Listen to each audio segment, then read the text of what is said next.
ಇವತ್ತು ನಾನು ತೆಂಗಿನಕಾಯಿ ಹಾಲುಬಾಯಿ ಮಾಡ್ತಾ ಇದ್ದೇನೆ. ಮೊದಲಿಗೆ ಒಂದು ಕಡಿ ಆಗೋಷ್ಟು ಕಾಯಿ ತಗೊಂಡು ಅದನ್ನು ಪೀಸ್ ಮಾಡಿಕೊಂಡು ಒಂದು ಮಿಕ್ಸಿ ಜಾರಿಗೆ ಹಾಕಿ ರುಬ್ಕೊಳ್ತಾ ಇದ್ದೀನಿ ನಾನಿಲ್ಲಿ.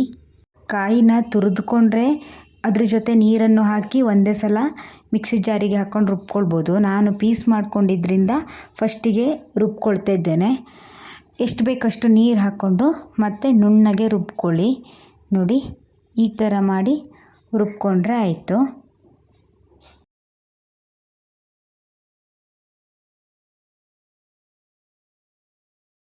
ನಂತರ ಅದನ್ನು ಸೋದಿಸ್ಕೊಳ್ಳಿ. ಚೆನ್ನಾಗಿ ಅದನ್ನು ರಸ ಹಿಂಡಿ ಚೆನ್ನಾಗಿ ಸೋದಿಸ್ಕೊಳ್ಳಿ. ಅದರ ರಸ ಅಷ್ಟೇ ಬರಬೇಕು. ಅದರ ಕಾಯಿ ಜೊಟ್ಟೆಲ್ಲ ಬಂದರೆ ಅದು ಚೆನ್ನಾಗಿ ಬರಲ್ಲ ಹಾಲುಬಾಯಿ. ಅದಕ್ಕೋಸ್ಕರ ನೋಡಿ, ಹೀಗೆ ನೀಟಾಗಿ ಹಿಂಡ್ಕೊಳ್ಳಿ.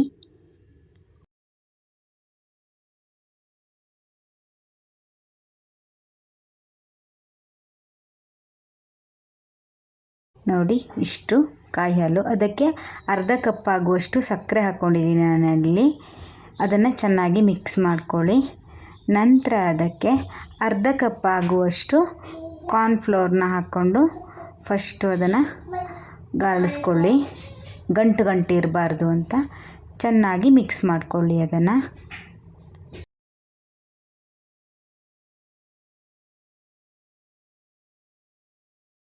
ಎಲ್ಲ ಚೆನ್ನಾಗಿ ಮಿಕ್ಸ್ ಆಗಿದೆ. ಈಗ ಸ್ಟವ್ ಮೇಲೆ ಇಟ್ಕೊಂಡು ಬಿಸಿ ಮಾಡ್ಕೊಳ್ಳೋಣ. ಲೋ ಫ್ಲೇಮಲ್ಲೇ ಇಟ್ಕೊಂಡು ಮಿಕ್ಸ್ ಮಾಡ್ಕೊಳ್ಳಿ. ಹೀಗೆ ಕೈ ಬಿಡದೆ ಚೆನ್ನಾಗಿ ಮಿಕ್ಸ್ ಮಾಡ್ಕೊಳ್ಳಿ. ಇಲ್ಲಾಂದರೆ ಅದು ಗಂಟಾಗುತ್ತೆ. ಕಾರ್ನ್ಫ್ಲೋರ್ ಹಾಕಿದ್ದೀವಲ್ಲ, ಅದಕ್ಕೋಸ್ಕರ ನೋಡಿ ಹೀಗೆ.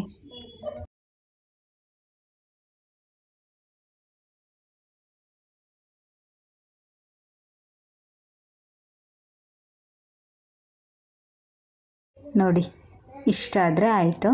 ನಂತರ ಅದನ್ನು ಒಂದು ಕಪ್ಪಿಗೆ ಹಾಕ್ಕೊಳ್ಳೋಣ.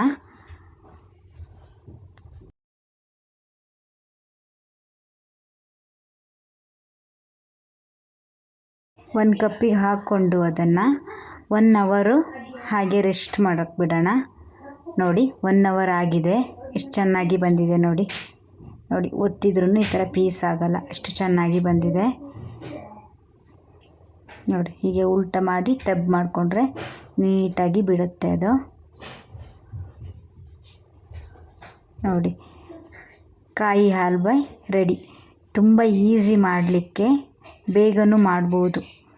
3 ಇಂಗ್ರೀಡಿಯೆಂಟ್ಸ್ ಹಾಕ್ಕೊಂಡು ಈಸಿಯಾಗಿ ಮಾಡ್ಬೋದು. ನೀವು ಒಮ್ಮೆ ಟ್ರೈ ಮಾಡಿ ನೋಡಿ. ಇದೇ ರೀತಿ ವಿಡಿಯೋಗಳಿಗಾಗಿ ನಮ್ಮ ಚಾನಲ್ನ ಸಬ್ಸ್ಕ್ರೈಬ್ ಮಾಡಿ. Thank you.